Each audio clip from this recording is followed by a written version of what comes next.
It's a good point. You know, folks, the New World Order is not going to happen. It's already happened. I mean, game over on that one. That one, you know, that closed a long time ago.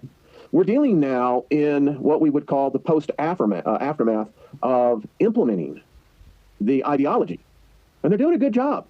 And again, I want to point something out here, folks. There's a lot of new people coming in that are obviously have left Christianity, are thinking about leaving Christianity, and they're searching. And a lot of this just hits them, and it causes cognitive dissonance. Because you see, folks, you have to look at the world population control. The three parts of that in which you see the, what I always call the three-legged prong, is they invented religion. They control it. Every religion requires a tax of some kind, a gifting. You have to honor the gods. You have to pay your tithes. It is better to give than to receive. Yeah. And if you can get your mind wrapped around it and understand, don't get into arguments because of a belief system. You don't have any idea where that belief system originated from. And if you want to be really candid, how can someone claim to be a God that never shows up? Oh, no, it's invisible. It's of spirit. Well, why is it then that it's ridiculed if you go looking for ghosts and you start recording them and you start beginning to film them? How is that any different? It's not. That's the point. So here we go, and get strapped in. Now, Soros is one that you hear about today. Now, this is on the American side of how, well, I don't know if the American side is the right one. So the oligarchy is Kissinger, Soros, Brzezinski. Now, Brzezinski's out of the picture. Soros will soon be. I mean, both these cats are getting in, they're in their 90s, I believe. But nevertheless, the legacy that they are going to leave already has its tendrils as a tumor does into a body. The problem with the tumor is if it was just a single attachment, it's not. It gets into the micro. They're saying that people, governments, and economies of all nations must serve the needs of the multinational banks and corporations. We are simply chattel, fodder. Bill Clinton's administration was the one that deregulated derivatives. People were wiped out because of that. It's the same reason why people in Congress can do insider trading and not be put in jail for it, but if you and I did it, they send us off. Yeah. So that deregulated the telecom industry, which, by the way, Google's, Facebook, YouTube are all classified under as a telcom. How many of you knew that? Reason for, there are special exemptions as a telco. Yeah. That's why Amazon never pays taxes. At least not the way that you and I do. That put our country's only strong banking laws in the grave. He's the one who rammed the North American Free Trade Agreement through Congress. And just recently, Trump administration had to rewrite that. And I haven't read it, but I can tell you I didn't like the first one, and it's going to lead to the new currency that we'll have coming up here. All right, George Soros is merely the visible face of a vast network of private financial interests controlled by the leading aristocratic and royal families of Europe. As the first president of the new global era, see, era, ERA, not mistake, time, Bill Clinton set up the WTO, boosted the international budget, maintained high levels of Pentagon spending, militarized the drug wars in South America, continued the military and economic assault in Iraq, laid the groundwork for humanitarian interventions, bombed the Sudan and Afghanistan, and carried out protracted aerial raids on Serbia. Entrusted by prospects for total surveillance of the world, Clinton raised intelligence spending levels to more than $300 billion. That's back in the 90s, folks. With increasing emphasis on the super secret National Security Agency. When has that been in the news? Well, Trump administration just cleaned out all the spies that the Obama administration had left. The planned, systematic, and brutal destruction of the Serb infrastructure must be considered one of the great war crimes of the post-war years. Carl Boggs. As we continue to go through this lays out the ever continuation of the evidence of how this New World Order here today, how it came about, how it consolidated power. And it really doesn't matter. I know a lot of people have debates on what Trump is. So listen, Trump's a billionaire. That should tell you everything you need to know. It's just the way it is. I'm not saying it's good. I'm not saying it's bad. But you don't become billionaires just by the luck of the draw. You're paying a price somewhere. Look what President H.W. said. What is at stake is a big deal, a new world order. And, you know, I got to say one thing for George H. Bush. I mean, he kept telling us, folks, it is the new world order. He was a proponent of it and made sure he was. And if you look at George H., he actually was probably one of the most powerful men outside the nobility. He was the head of the CIA, vice president. This guy knew all the secrets. He knew where all the skeletons were.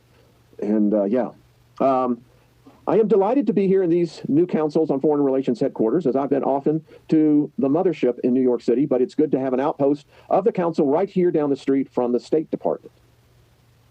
Isn't that just lovely? We get a lot of advice from the council, so this will mean I won't have as far to go to be told what we should be doing and how we should think about the future. Secretary of State Hillary Clinton's opening remarks during her speech to the Council on Foreign Relations, July 15, 2009. Again, Kissinger, as he has been noted to say, presidents come and go every 4 or 8 years. But operatives such as George Kennan, Henry Kissinger, Donald Rumsfeld, Zbigniew Brzezinski, George Shultz, James Baker linger around in public service for decades. And there's a whole new group now. These cats are dead or dying, and the power has been transferred. Many say under the Obama administration is where it really came into. So we have the global money centers, Wall Street. Here's U.S. President Thomas Jefferson. I believe that banking institutions are more dangerous to our liberties than standing armies. Well, how do you feel about that now? Nothing happens on Wall Street that is not known to the Bank of England, whose instructions are relayed through the Morgan Bank and then put into action through key brokerage houses. Again, John Coleman on his book, The Committee of 300. So we continue to see these centers of power. In London, many of y'all that are over there, how like that y'all? Yeah, I still got Texas in me, but anyway. The city of London, apparently there is the square mile. If anyone lives there, I'd love to get some pictures of this square mile. Send them to me. I'd love to see that. Because this place, I contend, is a vortex. These money centers around the world have power to them. And I don't think they're just happenstance. And let's say, well, gee, June, that looks like a good place to put a bank. No. The city of London caters for those above the law. Isn't that a fine place to be? It operates on the basis of bypassing democratic society as a whole. Wow. I guess that's an express ticket. This has come about over time where an extraordinary gentleman's agreement has stood the test of time. The head of state and his or her governments have the need of large loans for wars and the like. The city, in exchange for such commodity, has extracted certain privileges the rest of the population do not enjoy. The end result over the centuries is that it is now has its own financial jurisdiction to do pretty much as it pleases. The City of London has its own private funding and will buy off any attempt to erode its powers. Any scrutiny, of its financial affairs are put beyond external inspection or audits. Gran van Bergen. You know, doesn't that just give you the warm and fuzzies? Yeah. You know, it's like seeing a cop that is driving his patrol car and is drunk. So drunk he passes out at the wheel, but he doesn't get arrested. Why? Because the other cops cover up for him. This is like, having head of the FBI lie before Congress, commit perjury, a federal crime, felony, Class A, and never a word spoken. I mean, it goes on and on and on, folks. And as long as that exists, there is no freedom. We're all slaves. Whether we want to agree with that or not, it doesn't matter. Now, in our own conscious minds, we say, no, we're sovereign, we're divine, but yet you're still paying your taxes. Just saying. At the last census, London's population stood at just 7,325. Its employees stand at 414,600, nearly 40% of them in the financial services. Nearly 17,000 businesses are registered there, 2,700 are finance and insurance-based, and just over 45% are foreign-owned entities. This is that London center. And you can see it goes back all the way to King William III. 1694, House of Orange privatized the Bank of England, established the City of London, and turned control of England's money over to an elite group of international bankers, like Vatican City. The City of London, not to be confused with Greater London, is a privately owned corporation operating under its own flag. Now, folks, if you know anything about flags, this is a big deal. With its own constitution and free from legal constraints that govern the rest of us. This action paved the way for a private cartel of international bankers to embark on a plan of implementing world governance. This is taken from the article on thedailymail.com, How the City of London Controls World Powers. Nothing's changed. I mean, you can have an American Revolution and you can have the Corporation of the United States. Listen, that's the only way the Federal Reserve is legally allowed to exist. But we don't want to talk about that, do we? Then we talk about the central banks. Here's something that's really interesting. Most sovereign nations in the world have publicly owned central banks, but they are controlled by a global banking. Here we go again. Here, I don't understand how this oligarchy is made up, but these guys, I'm telling you, I think they go back, way back. Not in the last 1,000, I think way before that, are made up of the largest private banks and a few international banking and dynastic families. There it is with the families. This is the bloodlines. Still makes me think of an alien intelligence. Call me suspicious, color me, whatever.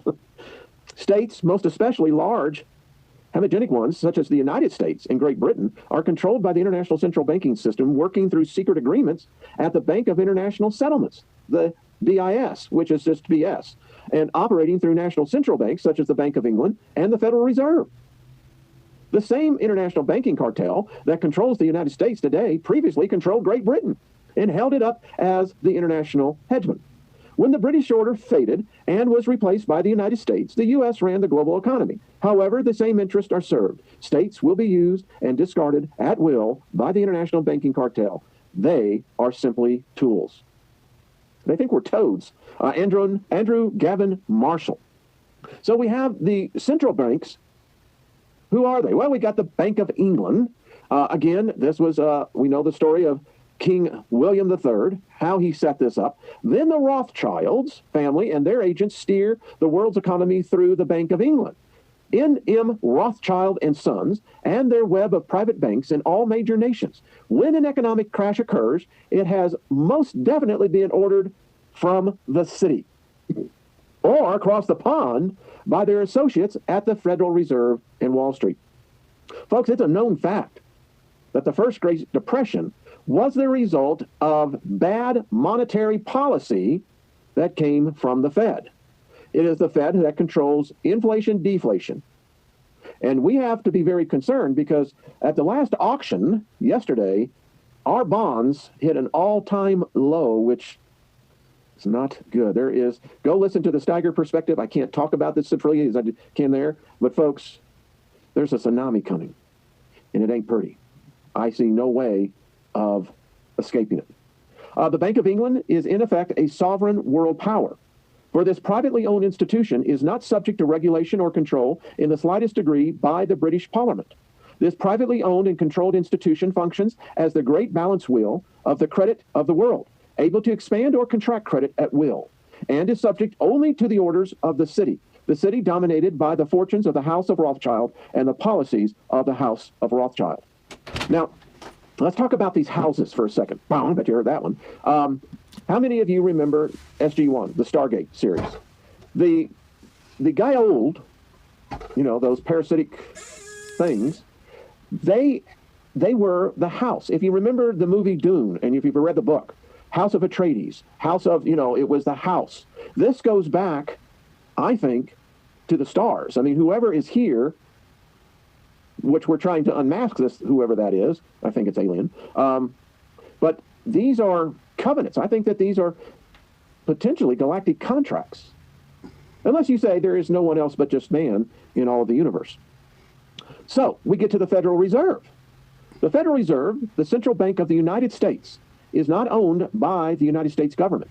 Its chairman and board of directors are appointed by the President of the United States, but is owned and controlled by private banks. And again, the 10 banks that control us, the United States, are Rothschild, Bank of London, Warburg, Bank of Hamburg, Rothschild's Bank of Berlin, Lehman Brothers, they've been consolidated now. Then there's Lazard Brothers, the Commonwealth Bank of New York, the Israel Moses Sif Bank of Italy, Goldman Sachs, Warburg Bank of Amsterdam, Chase Manhattan. And I always like this one. Folks, this is what you and I, as taxpayers, were stolen from. Citigroup, 2.5 trillion. And they got the gall and audacity for you to be late on a credit card, charging you 29%, which is illegal anywhere else, but not for the banks. We bailed their ass out. Do you think that they would return the favor? They're not human. They have no souls. And if they do have a soul, it's not of our Morgan Stanley, 2 trillion. Merrill Lynch, 1.9 trillion. Bank of America, 1.3 trillion. Barclays, PLC, 868 billion. Bear Stearns, 800. And these were bonuses paid to all these CEOs and their boards. Very lucrative payouts. Hundreds and hundreds of millions of dollars individually, tax-free. How does that make you feel?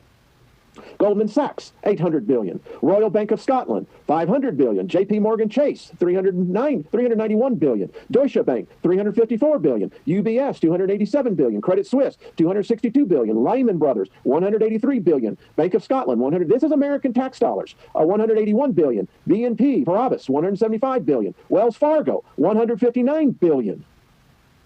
DEXA, 159 billion. Wachovia, 142 billion. Dresdner Bank, 135 billion. Societe Generale, 124 billion. All other borrowers, $2.63 trillion, making the final tally that the American citizens have been robbed of. And do you see anyone in Congress? Do you see Trump raising a flag on this? No, because he made some money off of this.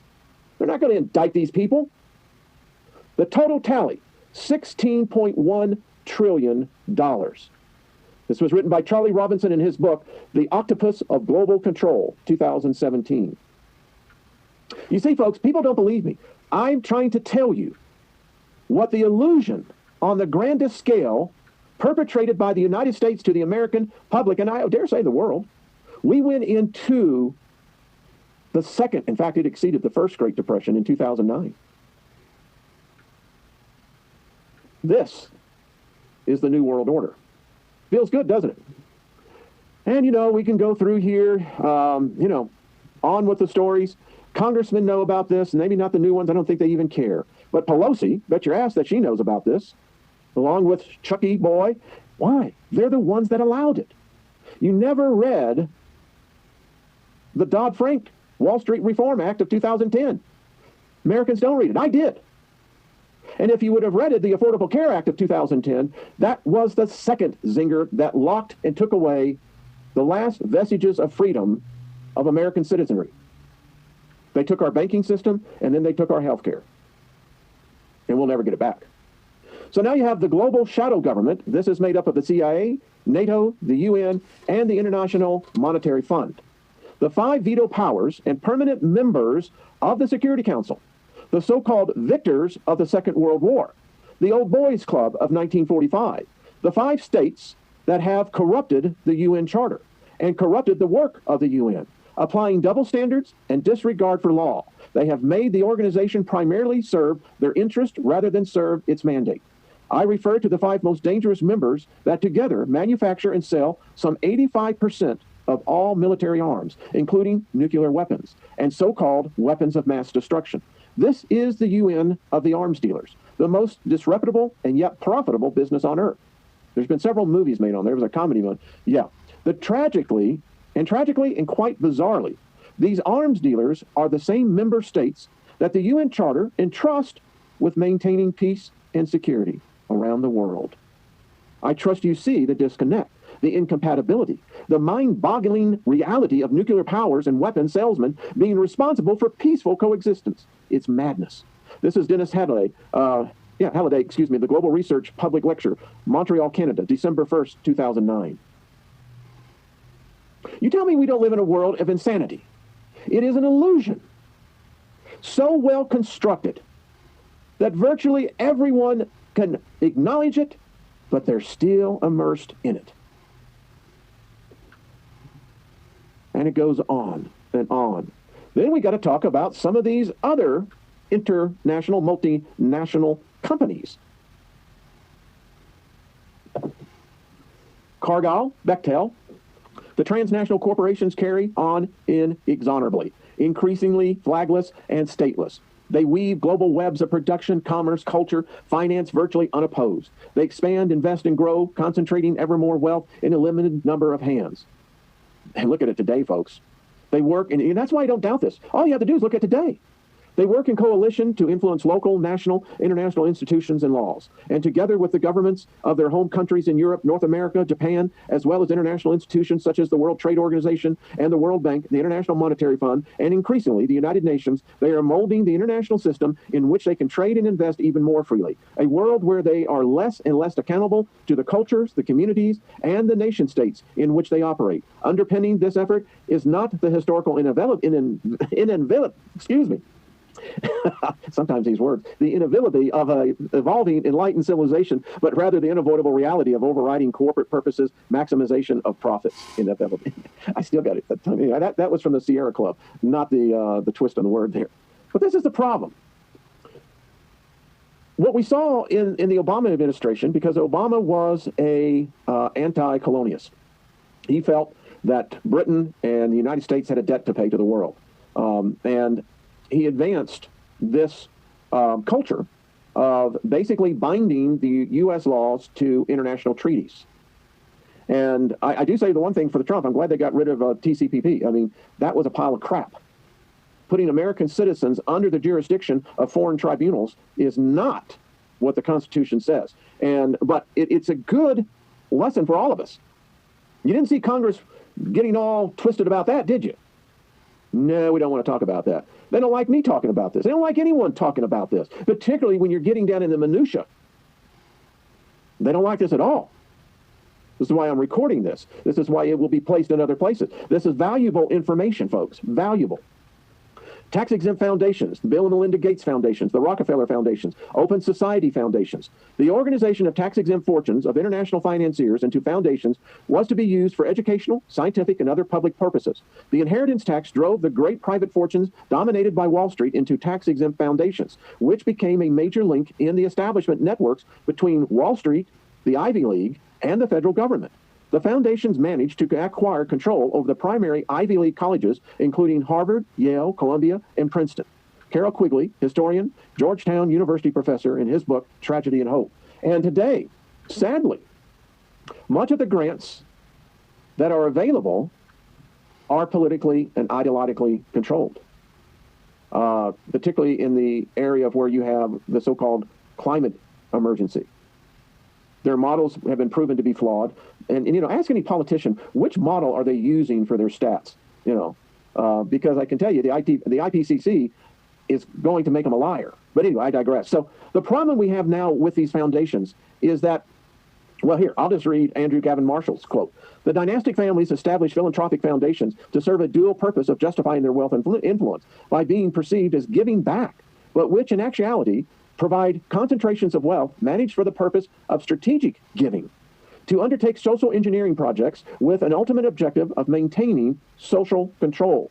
While appearing to be charitable institutions, the major foundations are predominantly interested in the process of long-term social engineering. Notably among such foundations are the Rockefeller Foundation, Carnegie Corporation, Ford Foundation, Open Society Institute, and the Bill and Melinda Gates Foundation, among many others. And there are many others. You've got Zuckerberg has his foundation now. That is the way to go. Why? Well, number one, it's a tax haven. But more importantly, you're going to be, if they're giving you grant money, well, your research is going to be, how shall we say, compromised, because you're going to want to please the givers. And that becomes a problem because now we have tax havens and global money laundering, preserving the wealth of the rich and infamous in offshore secrecy jurisdictions. The Caicos, still the Turks and Caicos. Have you ever done business? Well, if you've done business, then you know. But anyway, so much money are in these private little islands, these little nations, it blows your mind. Trillions of dollars of global elite treasure are hidden from view. Individuals and corporations avoiding paying taxes. Again, Amazon is the big one. And Facebook is right there, Google. They don't pay their taxes. Now, they'll tell you, no, we do GAAP. We go according to what the law says. Yeah, because you're paying to get the laws written. The average Joe on the street doesn't have a CPA firm that's getting paid $100 million to find. Actually, it's not a CPA firm. It's a law firm. That's how it works. So look at this. So you've got the global money laundering list. This is the city of London, Wall Street, Nevada, Delaware, Wyoming, South Dakota, Hong Kong, Mexico, the Vatican, United States, Britain, Panama, Singapore, Malaysia. All of these participate. Aruba, Bonaire, St. Martin, the Netherlands Antilles. These are all the places. When you do large deals, I'm talking large deals, when you're looking, 8, 9, 10 figures, they go through these channels. It's quite interesting. Here are the territories under British influence. All of these, and there's the Turks and the Caicos, one I'm familiar with. It's a Ponzi scheme, man. And I'm not going to take the time to read all of this. But if you want to, you can stop the video. So then we get into the international trade of drugs. The drugs are never going to stop. Never. Listen, if you want to absolutely eliminate all the cartels, all the crime, all the payola, the buy-offs, etc., all the United States would have to do is legalize cocaine, heroin, all of it, and put it under, nationalize it, under federal authority, tax it, and distribute it. It would literally crater overnight. Not going to happen. Why? The United States makes money off this. So does England, France, all of them. The drug industry is under control of a single world network. The drug-related illegal economy is the biggest business in the world. The British monarchy organized most of the Far East to conform to the drug traffic. The Anglo-Dutch offshore banking system and related precious metals and gems trade were designed around illegal money. The world drug traffic is a top-down operation under the immediate control of the British and Allied monarchies. This is on the BibleApocalypse.net, how the drug empire works. Cocaine is needed, clearly, the most profitable article of the trade in the world. That's The Economist magazine, August 1989. And it's the small organizations that get caught trying to do the laundering. And that's where all the headlines go, and that's where all the cameras and everything else, and they'll say, see how we're doing this? But yet, this is what's funding terrorism. It's a way that you can do it and never track it. And who are the main culprits behind this? The intelligence agencies. The CIA is known, Tom Cruise, American made, was a CIA operation. They're the ones who started the cartels. And look at what they've unleashed on us. The Britain's MI6, excuse me. And of course, Mossad, Israel. Now, you don't want to mess with these people. You'll end up in the, Hudson River with, concrete shoes. But nevertheless, that was what the whole thing with Colonel, what was the cat's name? I got to his eye in the 80s under Reagan, Oliver North. That's what he got busted on, was weapons to the Sandinista. And how they were financing it was through drugs. CIA was involved, military was involved. Pablo Escobar and other leading drug lords were encouraged by the CIA to deposit their earnings in 8 firms that had been set up by the Vatican as money laundries. Why the Vatican rules in Mexico. Mexico is still virtually 90% Catholic. The Vatican controls a vast amount of power in Mexico. Yeah, they conquered them and never let them go. By 1978, when John Paul II ascended to the papal throne, the money coming into these firms from the Medellin cartel alone was enormous, since Escobar, at the height of his power, was smuggling 15 tons of cocaine into the United States every day. The money laundering firms received was wired or transported by carrier, often by cleric, to the central headquarters of the Banco Ambrosiano in Milan. From Milan, the money was then rerouted to the IOR, the Vatican Bank, which charged a processing fee of 15 to 20%. From Vatican City, the funds were transferred to numbered bank accounts in Switzerland. The funds generated from the cocaine sales were used to sponsor black operations in South and Central America. A substantial amount of this cash was funneled into the Vatican's bank offshore shells. I see my time is running out. Wow.